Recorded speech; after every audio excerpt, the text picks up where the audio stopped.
श्री रामचंद्र शुक्ल जी के भारतेंदु और श्रीधर पाठक के बारे में प्रसिद्ध कथन। नवीन धारा के बीच भारतेंदु की वाणी का सबसे ऊंचा स्वर देशभक्ति का था।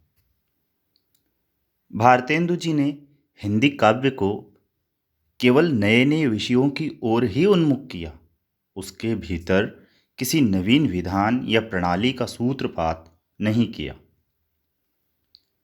भारतेंदु जी के संबंध में ध्यान देने की बात यह है कि वे केवल नर प्रकृति के कवि थे। बाह्य प्रकृति की अनंत रूपता के साथ उनके हृदय का सामंजस्य नहीं पाया जाता। मुजफ्फरपुर के बाबू अयोध्या प्रसाद खत्री खड़ी बोली का झंडा लेकर उठे।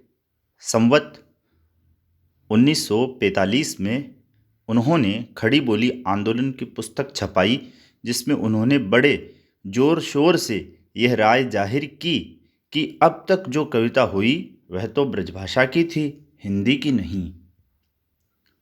जब जब शिष्टों का काव्य पंडितों द्वारा बंधकर निश्चेष्ट और संकुचित होगा, तब तब उसे सजीव और चेतन प्रसार देश की सामान्य जनता के बीच स्वच्छंद बहती हुई प्राकृतिक भावधारा से जीवन तत्व ग्रहण करने से ही प्राप्त होगा।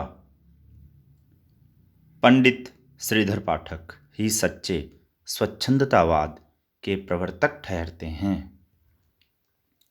शब्द शोधन में तो पाठक जी अद्वितीय थे।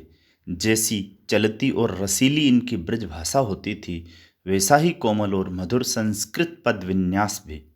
ये वास्तव में एक बड़े प्रतिभाशाली, भावुक और सुरुचि संपन्न कवि थे। भद्दापन इनमें न था, न रूप रंग में, न भाषा में, न भाव में, न चाल में, न भाषण में। पाठक जी की वाणी में कुछ ऐसा प्रसाद था कि जो बात उसके द्वारा प्रकट की जाती थी उसमें सरसता आ जाती थी। अपने समय के कवियों में प्रकृति का वर्णन पाठक जी ने सबसे अधिक किया। इससे हिंदी प्रेमियों में वे प्रकृति के उपासक कहे जाते थे। पाठक जी की प्रतिभा बराबर रचना के नए नए मार्ग भी निकाला करती थी। छंद, पद विन्यास, वाक्य विन्यास आदि के संबंध में नई नई बंदिशें इन्हें खूब सूझा करती थी। अपनी रुचि के अनुसार कई नए ढांचे के छंद इन्होंने निकाले, जो पढ़ने में बहुत ही मधुर लय पर चलते थे।